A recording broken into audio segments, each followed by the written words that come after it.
Yo quisiera presentarle solamente algo que tiene que ver con cómo enfrentar la cultura criminal y cómo enfrentarla desde una perspectiva preventiva. Por cierto, hay que fortalecer las instituciones, por cierto, hay que fortalecer la magistratura, la implementación de la ley, hay que fortalecer las policías, pero como se dice siempre, prevenir es mucho mejor que curar. Entonces, ¿cómo podemos enfrentar el fenómeno del crimen organizado, del crimen transnacional organizado, a través de la prevención? Y ante que todo, sí, una muy breve introducción a lo que es UNODC, la Oficina de Naciones Unidas contra la Droga y el Delito. Es una agencia especializada del Secretariado de la ONU, entonces de la Asamblea General. Hay unos órganos de decisión políticas de las Naciones Unidas que rigen lo que es la política de las Naciones Unidas. Eso es de 186 estados que tienen leyes, culturas, principios diferentes. Y hay unas convenciones internacionales en materia. La Convención en materia de control de estupefacientes, Convención de Palermo contra el crimen transnacional organizado, con 3 protocolos sobre la trata de personas, el tráfico de migrantes y el tráfico de armas. La Convención contra la corrupción y 16 protocolos en materia de terrorismo. UNODC actúa de secretariado para la implementación, el monitoreo, la asistencia que hay que brindar a los estados en relación a estos protocolos. Y además ofrece cada año servicios de secretarías a lo que son estos órganos que toman las decisiones en relación a lo que es la política, la estrategia de las Naciones Unidas relacionada a esos temas. Y esas son nuestro marco operativo. Se empieza a mirar a los problemas relacionados a algunos productos. Las drogas, la primera convención internacional en materia de fiscalización y no prohibición, fiscalización de drogas, es de 1912. Desde este momento se llega a las convenciones de 1961 y 71, siempre de fiscalización de drogas, que organizan la que es la producción, la distribución, la comercialización de las drogas y de los productos psicótropos, porque tienen un uso farmacéutico, científico, hasta en 1988 darse cuenta que el problema no era solamente el uso de las drogas, sino sobre todo los que traficaban. Entonces la primera convención contra el tráfico ilícito de estupefacientes. Después el entendimiento que quizá el problema no era el tráfico de estupefacientes, sino los que traficaban los estupefacientes. Y que traficaban no solo estupefacientes, sino que traficaban muchas más cosas. Entonces la Convención de Palermo contra el crimen transnacional organizado, de un producto, las drogas, a una nación, el tráfico de droga, a unos actores, las organizaciones criminales transnacionales. Y en 2003, por último, el entendimiento que no hay ilegalidad, no hay crimen, no hay mercados ilícitos sin la corrupción. Entonces, la corrupción como elemento seguramente transversal en lo que es el crecimiento de las actividades criminales, el lavado de activos, también en algunos casos la ilegalidad. Y por último, el terrorismo, elemento transversal, terrorismo con objetivos y finalidades diferentes de las organizaciones criminales, pero que se sirve de los mismos instrumentos que en su gran mayoría utilizan también las organizaciones criminales.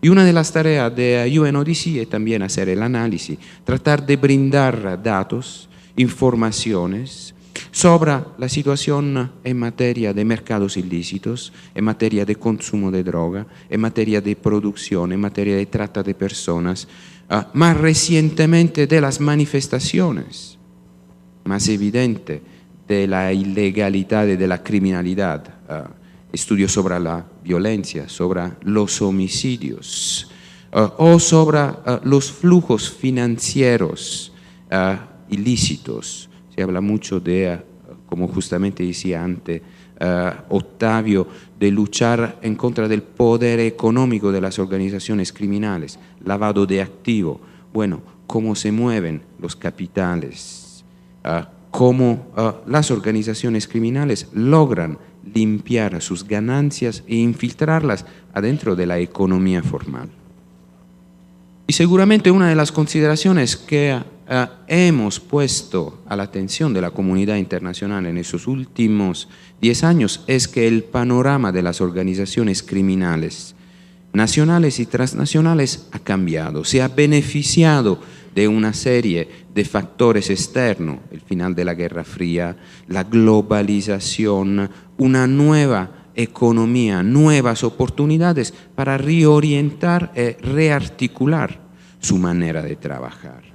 Seguramente organizaciones criminales siempre más diversificadas desde el punto de vista de su capacidad a operar en mercados criminales e ilícitos diferentes. Mercados que tienen perspectiva macroeconómica siempre más importante, y más allá le hablaré de cuánto vale hoy en día, más o menos, son estimaciones claras, la economía criminal o cuánto grandes son los flujos sospechosos que son blanqueados en el mundo. Organizaciones criminales que junto a lo que es el control de la ruta de tráfico, hoy en día siempre más tratan de controlar territorios y controlando territorios operan, no se detienen a lo que son las fronteras, desarrollan mercados, desarrollan redes siempre más extendidas bajo el presupuesto que las organizaciones criminales juegan entre ellas, sobre todo en los diferentes mercados internacionales, juegos a sumatoria positiva, intercambian bienes, servicios por sus propios beneficios, reconociendo la competencia territorial de cada una de ellas.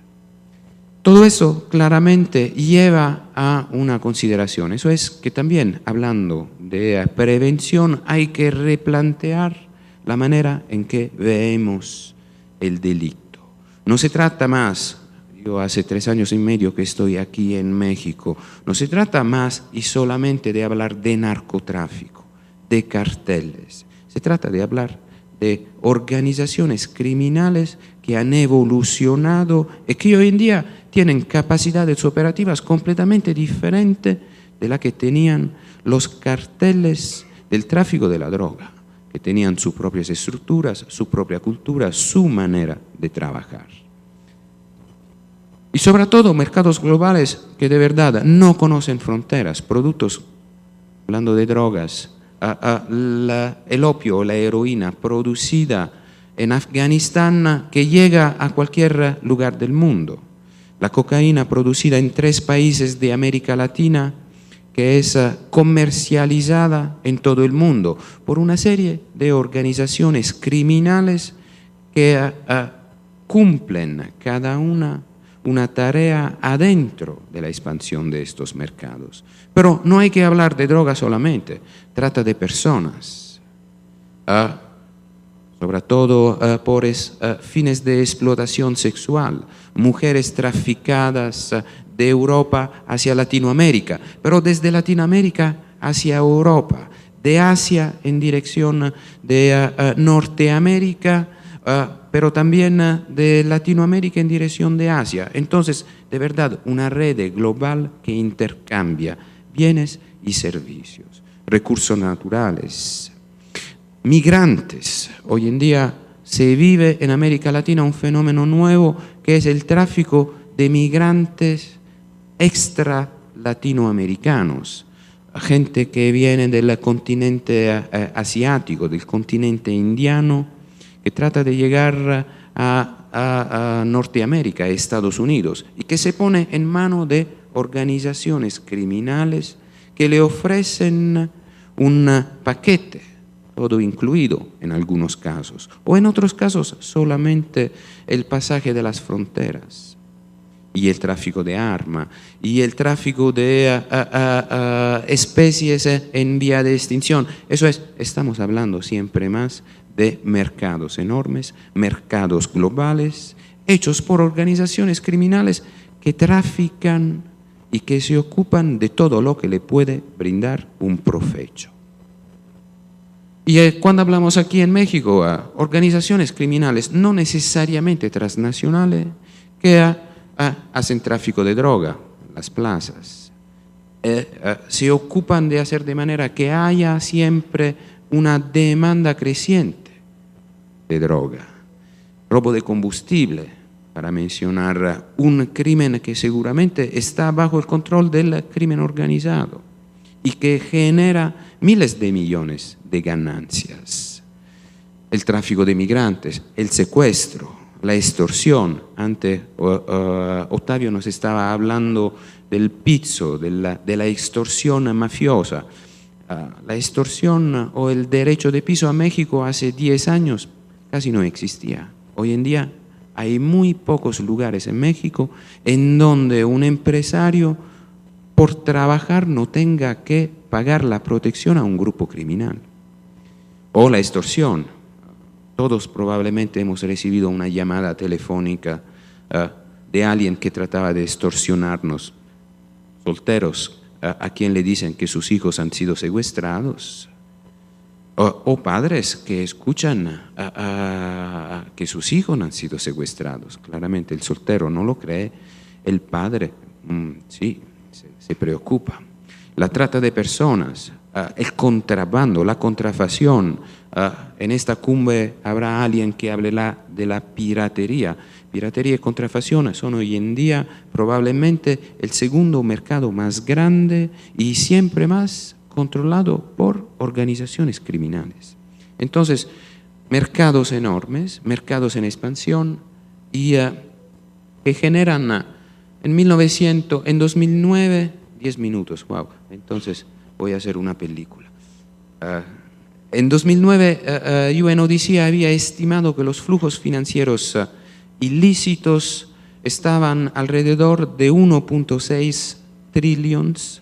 Trillions son probablemente millones de millones de dólares. Entonces estamos hablando de muchísimo dinero, mas sobre todo en mercados, dinámicas que generan mucha violencia, y esto México desafortunadamente lo sabe muy bien, y lo sabe muy bien también América Latina, que desafortunadamente es el continente más violento del mundo junto a África, en donde pero hay conflictos civiles, guerras civiles.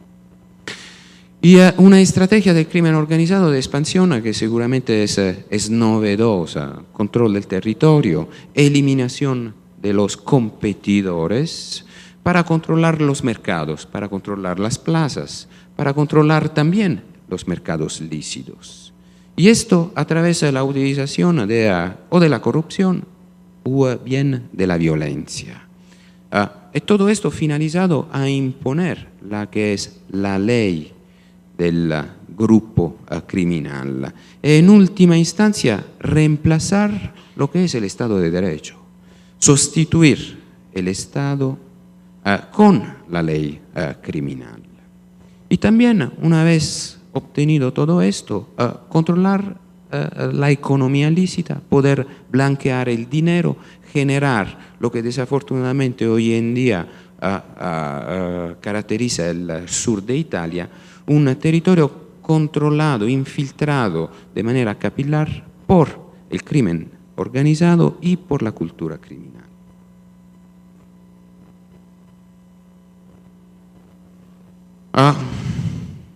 ¿Cómo responder a todo esto? Bueno, seguramente a nivel internacional con una reorientación hacia lo que son los mercados ilícitos y a través también, siempre más a nivel internacional, pero también a nivel nacional, una redistribución de la que son las tareas y la responsabilidad, lo que es la responsabilidad compartida. Hablando de responsabilidad compartida y hablando de respuesta, pero la respuesta más contundente tiene que ser fundamentada en la que es la prevención. Prevención que tiene que cubrir una serie de elementos. Una de las preguntas estaba relacionada a si la falta de oportunidad es una causa para el crimen organizado. Es cierto.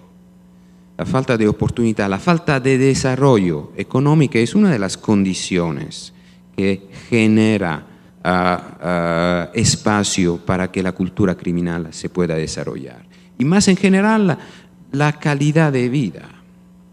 Y todo esto, si lo aplicamos adentro de nuestras sociedades democráticas, en particular aquí en México, quiere decir una manera diferente de ver la prevención y la lucha al crimen organizado, como a través de la generación de una mejor calidad de vida fundamentada en la seguridad y la justicia, a través de la prevención, a través de la procuración de la justicia, elemento fundamental de cualquier sociedad, a través de un mejor proceso judicial, a través de una mejor administración de la justicia, una vez que se haya hecho la justicia. Y todo eso genera a nivel de prevención tres diferentes ejes de intervención. Lo que nosotros llamamos la prevención primaria. La prevención primaria es la prevención que se hace hacia lo que no han cometido ningún crimen. Entonces, la prevención que se hace en las escuelas, la prevención que se hace en las familias, la prevención que se hace a través de eventos como la cumbre. Eso es hablar y generar el conocimiento y las capacidades de resistencias a lo que es el llamado de la cultura criminal. La segunda es la prevención secundaria. La prevención secundaria se aplica en particular a lo que han cometido ya pequeños crímenes o que han ya sido culpables de comportamiento antisocial y que no necesariamente necesitan una atención judicial, una atención penal. Se pueden rescatar, se tienen que rescatar. Y esta es la prevención secundaria. Y la tercera es la prevención terciaria con los que ya han cometido un crimen. Esto para evitar la reincidencia. En muchísimos casos, los que cometen crimen por falta de oportunidad, por falta de condiciones, por falta de aceptación por parte de la sociedad, son los que cometen un segundo, un tercero, un cuarto crimen. Si de verdad queremos una sociedad con menos crímenes y menos criminales, tenemos que ocuparnos también de lo que ya están en el crimen. ¿Cómo? Tratando de rehabilitarlos. Y una prevención que es una prevención que cubra todos los sectores, empezando, como estaba diciendo, de la prevención general, del rescate de los espacios públicos, algo que ha sido hecho de manera extremadamente exitosa, por ejemplo en Ciudad Juárez, en Tijuana. El parque pertenece a la comunidad y para cerrar espacios al crimen y a la cultura criminal hay que ocuparlo, hay que manejarlo, hay que ofrecerlo a la comunidad, como era hace un tiempo la plaza del pueblo, en donde la gente vivía una relación con los otros. A través de una nueva manera de controlar los espacios, la policía de vecindad, policías que no están allá para reprimir, sino para prevenir. Prevenir, sobre todo, comportamientos antisociales que después generan crímenes. O a través de una nueva visión de la justicia, una justicia que tiene que ser restaurativa, una justicia que tiene que conyugar al mismo tiempo la exigencia de reparación a la víctima, pero al mismo tiempo que pueda ofrecer oportunidad de rescate a quien ha cometido un error. Los tribunales de drogas. México hace muy poco ha incluido dentro de su Plan Nacional de Prevención del Delito los tribunales de drogas. Si tendré tiempo le explicaré muy brevemente de qué se trata. O a través de una manera diferente también de manejar los presos y las instituciones carcelarias. Todo esto y mucho más hace parte de una prevención que tiene que ser y que quiere ser prevención integral. Hablando de prevención primaria, bueno, escuela, familia, comunidad y lugar de trabajo. Estos son los elementos, los lugares fundamentales que tienen que colaborar juntos para tener una mejor sociedad. La prevención escolar funciona muy bien y no se puede limitar a la prevención de drogas. Hace 15 años, say no to drug, dile no a la droga. Bueno, no es suficiente.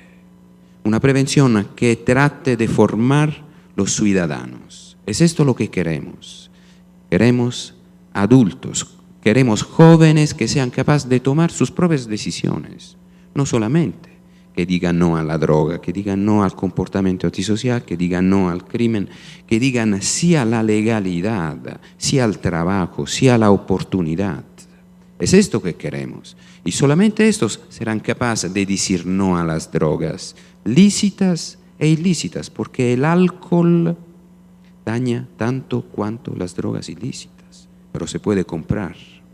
Entonces necesitamos una prevención escolar que forme los ciudadanos, que nos colabore a tener personas adultas responsables, capaces de tomar decisiones responsables. Y esto no se puede hacer sin involucrar directamente las familias. No se puede entregar a los educadores, a las instituciones públicas o privadas, un papel que tiene que quedarse con las familias, con los padres. El trabajo de los padres es un trabajo fundamental. Y no hay estrategia de prevenciones que puedan pasarse del papel que tienen que tener los padres o los que son responsables de los niños. Antes se hablaba justamente de los 10 comandamientos y de las uniones entre personas del mismo sexo. Bueno, cuando se habla de familia hoy en día, estamos hablando de una familia además que es diferente de la familia de hace 20 años. Estamos hablando de niños que viven con sus abuelos, porque los padres quizá están trabajando en Estados Unidos. Estamos hablando de familias monoparental, el caso de las mujeres solteras, de las mamás solteras, sobre todo aquí en zonas de Maquillas. Entonces, un concepto diferente de familias que pero no puede abdicar a lo que son sus responsabilidades. Y también adentro del lugar de trabajo, fundamental. Con resultados, hemos implementado proyectos en Brasil que han arrojado resultados increíbles y de provecho para las empresas, además, no solo para los trabajadores, sino también para las empresas. Una prevención que junto a las empresas, las familias, las escuelas, tenga que contar con el respaldo de lo que es la sociedad civil. He puesto aquí también el logo junto a las campañas de Naciones Unidas, el de la cumbre, organizar eventos de este tipo, vehicular mensajes. El importante de todo eso es que sea continua, que no sean eventos que una vez que se terminan no se hace nada más. Hay que seguir. Y por esto hay la necesidad de contar con una sociedad civil activa, que juegue su papel y que no le tenga miedo tampoco al debate, como tiene que ser, porque en muchos de esos temas hay muchas preguntas. Una prevención que se apoye también en iniciativas paralelas que involucren las instituciones, la academia, la sociedad civil, en la generación del conocimiento. Aquí Chihuahua y después iré a visitar por la segunda vez el Observatorio en contra de la criminalidad. Saber lo que está pasando en el territorio es fundamental. Tener la capacidad de analizar los hechos para poder orientar las políticas públicas es de importancia fundamental. Y como esto, encuestas de victimización, saber de verdad cuál es la situación. Hay muchos crímenes que hoy en día no se denuncian, porque hay la banalización de... Eso no quiere decir, pero que la gente no lo viva, que no haya víctimas. Y esto se conoce a través de las encuestas de victimización, a través de los diagnósticos de seguridad, el safety audit, las auditorías ciudadanas. Las organizaciones de la sociedad civil tienen que participar activamente en la definición de lo que es la seguridad. No es suficiente que haya policía. La seguridad democrática es hecha de participación y de prevención. La georreferenciación de áreas a riesgos para poder determinar las acciones a tomar. Y como esto, mucho más, porque la información de verdad es poder. Y el otro componente fundamental es la administración de la justicia, a través de lo que se llama corte de drogas, justicia restaurativa y sobre todo, y también la implementación de medidas alternativas al encarcelamiento. Hace una semana estaba con el procurador general, con el fiscal general de Tijuana. A través de una reforma interna han reducido de manera sustantiva la carga de trabajo para la fiscalía ¿cómo se dice? Sacando del proceso judicial ordinario muchos comportamientos que no necesitan la atención de los fiscales, dejando a los fiscales y los policías a trabajar sobre las amenazas serias y utilizando medidas alternativas y administración de la justicia para la solución de muchos conflictos que no requieren la intervención por parte del Poder Judicial, no requieren terminar en frente de un juez, se pueden solucionar de manera diferente, con mucho menos desgaste para las partes civiles y muchos menos gastos por la administración del Estado. En particular, a mí me preme mucho el modelo de las cortes de drogas. ¿Qué son las cortes de drogas? Como sabemos, bueno, hoy en día en México el consumo de droga ya no es un crimen. Pero esto no quiere decir que quien consuma droga no cometa crímenes. ¿Por qué bajo la influencia de la droga? ¿O por qué bajo lo que se llama el rush, la adicción de procurarse drogas? Las cortes de drogas ofrecen una solución terapéutica al problema de la adicción. Y se pueden aplicar, el mismo modelo se puede aplicar tanto a los consumidores de drogas como a los que han cometido crímenes porque enfermos de otra adicción a sustancias, el alcohol, o porque en algunos casos se está experimentando lo mismo, violencia intrafamiliar.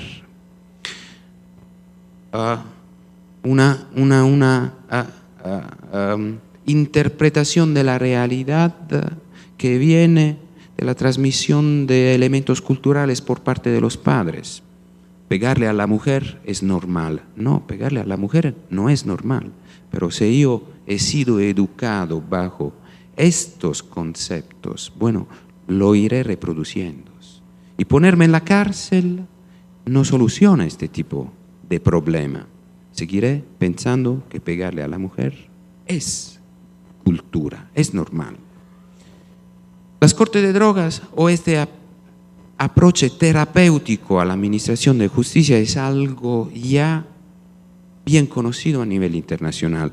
Y la nueva estrategia antidroga, en Estados Unidos hay más de 2.500 cortes de drogas. La nueva estrategia del presidente Obama en contra de drogas y en contra de la violencia está fundamentada en el fortalecimiento de los tribunales de drogas. Y México acaba de aprobar el modelo. ¿De qué se trata? Bueno, la justicia generalmente no produce nada más, no tiene otra función que punir. Entonces, función punitiva de la justicia, ejecución de la pena, y esto que produce nada más que quien ha cometido un crimen, en particular un crimen porque adicto a las drogas, adentro de las cárceles se vuelve más adicto y además más criminal. Una vez que saldrá de la cárcel, será consumidor de droga, peor consumidor de droga y más criminal. Eso no hace nada más que alimentar un círculo que es un círculo vicioso, que genera gastos enormes, tanto desde el punto de vista financiero por la administración pública, que desde el punto de vista social. Las cortes de drogas que prevén sustituir ese círculo con un círculo virtuoso que ofrece una suspensiva de la pena en cambio de la aceptación del culpable de tratamiento y rehabilitación, bajo supervisión del juez. ¿Cuáles son los objetivos? Disminuir la reincidencia. En Estados Unidos hay el paradigma de la abstención absoluta al consumo de las drogas o a sustancia. Bueno, en Chile esto no es un paradigma. Y si el que consuma droga es de verdad un enfermo, bueno, la tarea de la sociedad es ofrecerle una vida digna con su enfermedad. Los que sufren de diabetes tienen que tomar insulina. Hay algunas situaciones de adictos a drogas en donde se requiere la suministración de productos para que el paciente pueda vivir una vida digna y no cometer crímenes solamente porque es enfermo, porque es adicto. Entonces, reducir la reincidencia, reducir el consumo y llevar al paciente hacia la abstinencia, si es posible, o si no, a través de un consumo regulado, evitar el SIDA.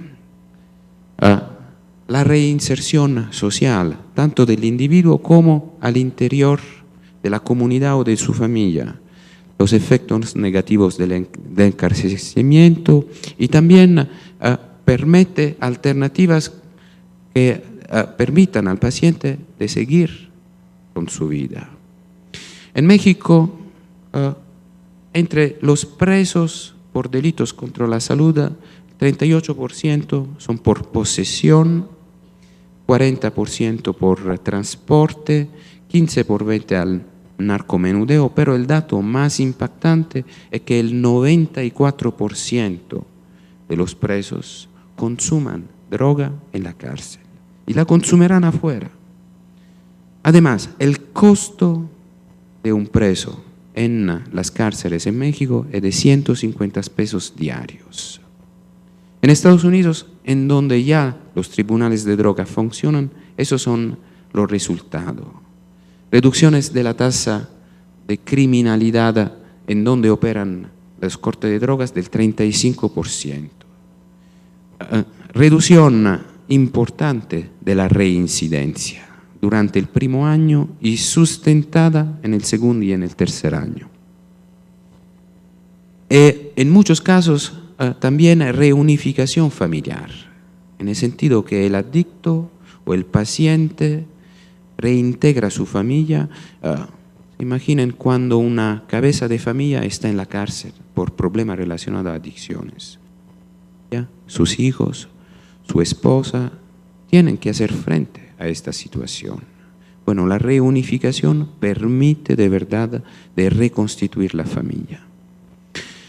Y reducción importantes en lo que son los gastos gastos en materia de justicia, gastos en materia de reincidencia criminal, gastos en materia de administración penitenciarias. Esto para decir que no solo las cortes de drogas funcionan, sino que son una inversión por parte de la comunidad a través del sistema de justicia que brinda resultados económicamente atractivos y que se puede aplicar también a una serie de otras situaciones, como estaba diciendo antes, violencia intrafamiliar o también justicia minoril. Por último, las prisiones. Las prisiones, como le estaba diciendo antes, son elementos fundamentales, tienen que ser elementos fundamentales de una política de prevención. Le he tomado solamente 2 fotos de República Dominicana. No estoy hablando de Suecia. En República Dominicana, hace 8 años, el gobierno de República Dominicana ha decidido de reformar su sistema penitenciario. Esto era lo que era a mi derecha, esto es lo que es. En donde han aplicado el 50% de las prisiones en República Dominicana están bajo el nuevo modelo. Han reducido la reincidencia de los presos al 4%. Han eliminado el analfabetismo. Yo he visitado una prisión en donde el 30% de los presos estaban completando estudios universitarios, el 50% bachillerato. Y a través del trabajo hecho en prisión, las prisiones son económicamente autosustentables y los presos pueden enviar dinero a sus familias. Esta es República Dominicana, no es Suecia. Y los presos que saldrán de este sistema seguramente tendrán la oportunidad que nunca tuvieron en su vida. Esto se está haciendo bajo el padronado de las organizaciones empresariales. Eso es todo y le agradezco muchísimo.